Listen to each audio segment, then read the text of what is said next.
Hey guys, this is day number 7 of my Torchlight Infinite Rosa 2 build guide, and just going to start off with a quick map session that I couldn't show you last time, and there has been a lot of changes in the build which I will talk about. So this is TM81 now. So DPS is probably a little low for this, honestly. Just getting going here with the consume. I did swap to cube over boss rushing.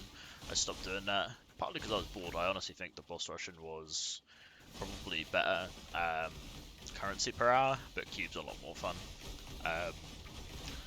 So obviously you can see here, like, yeah, the DPS isn't insane for this, but we are majorly held up by how tanky the build is, and that is just from our mana. Like you can see, the mana is barely moving. The only thing that's really going to kill us is one-shots.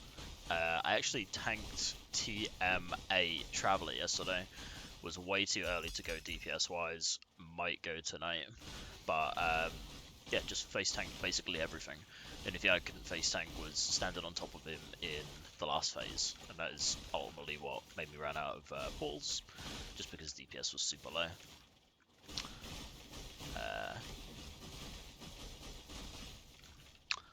Yeah, not really that much more to talk about during maps, to be fair. Like, cube's been fine, not hit too many jackpots yet, but actually took the cube pet from the selection box this time.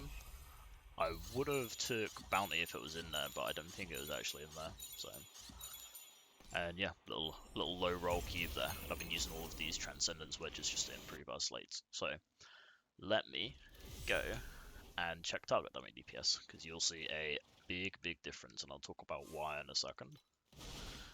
So this is now our target dummy DPS, and it was about 400 mil I think last time, and you'll see we're peaking at 4.6 mil, and we're doing about 4 bill sustain. So the big reason why this is, and I don't mind talking about this, to be honest with you, because I think a lot of people don't talk about what they done wrong, and then, you know, people might make the same mistake. The consume talent wasn't allocated, and I allocated this, and it immediately tripled my damage. I'll just bring it up here. So I've actually started a list of stuff that I've made big mistakes on, and stuff that is suboptimal here. So consume not talented was the big one. Absolutely foolish. I do not know why it is on this screenshot that I took.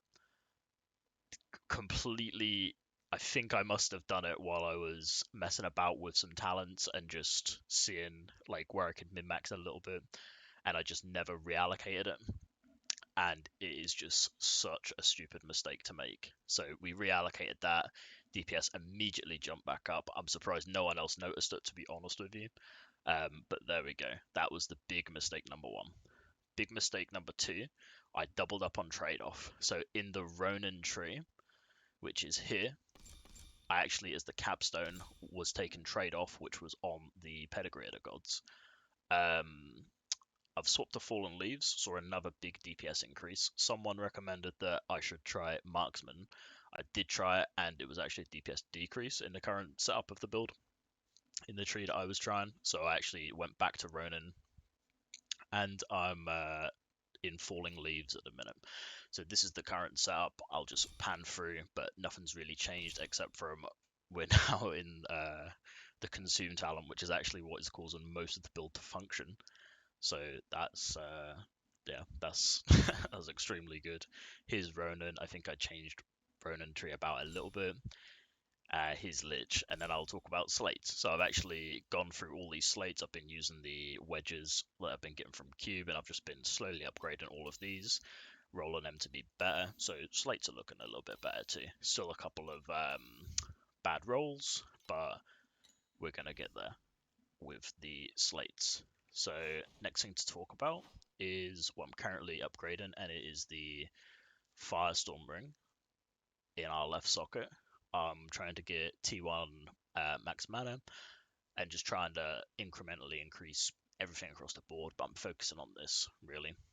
I think after this, I'm gonna sort the weapon out and try to figure out what I actually need.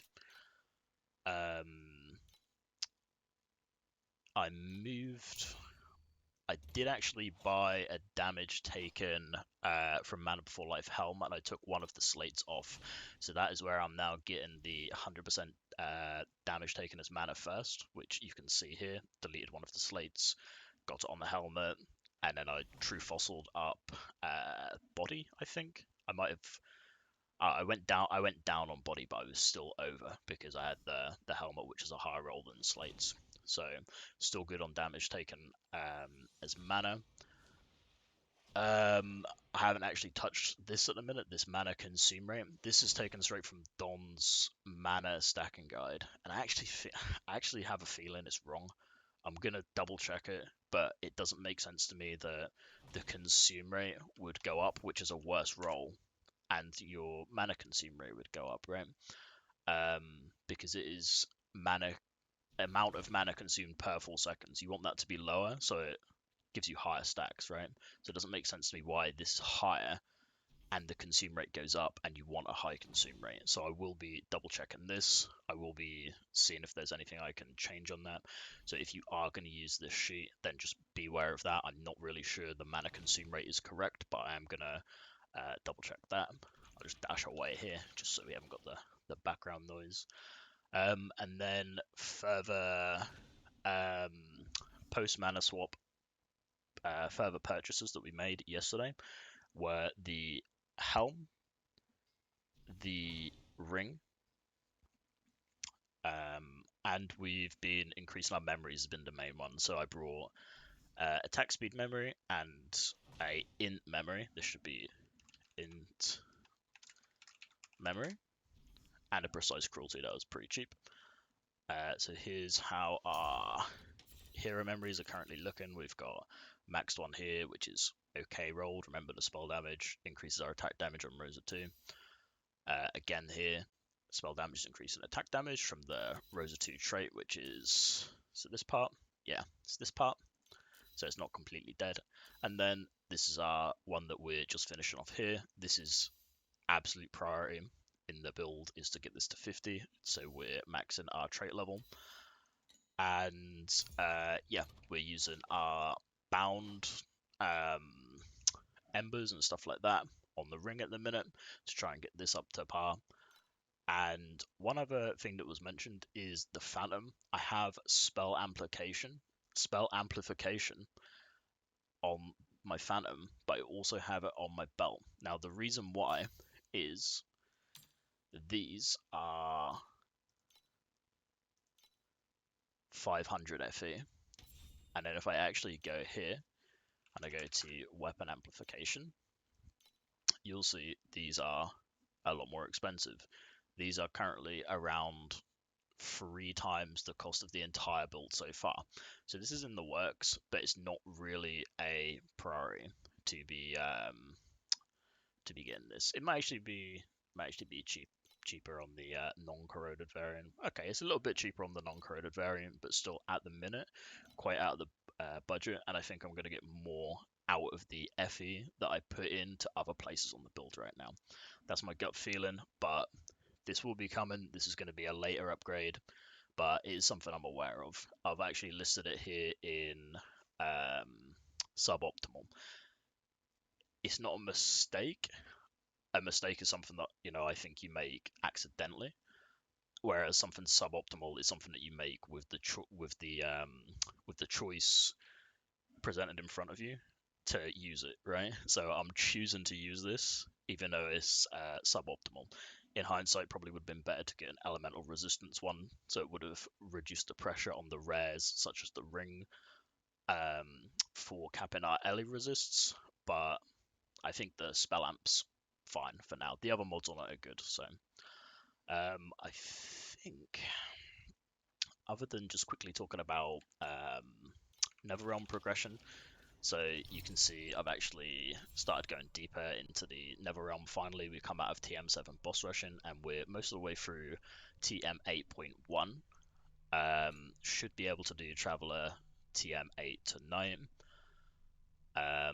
And other than that, we're just hoovering up these Netherrealm points off the Netherrealm bosses, and then hopefully be able to push into 8.2, and then with a little bit more investment, we'll be able to go a little bit further. So I'll quickly talk about skills actually. So I went precise cruelty, and that's one of the upgrades, but I actually came out of Ice Bond, I think it's called. Came out of Ice Bond, went back into I came out of Ice Bond, went back into Biting Cold, and it's just because the uptime on Biting Cold seems a little bit better, and I was having a little bit of issues with getting good uptime on Ice Bond because it's actually like a drone that sits there, and if it gets hit and dies, then yeah, it's game over, and you don't get the damage increase from it. So yeah, that's how we're currently looking. 3 days after the last vid, I know, unfortunate that we had that internet outage for nearly 2 days. Really, really screwed our league. But yeah, we're back. We're fighting massive DPS upgrades, big Netherrealm Atlas progression. It's looking good.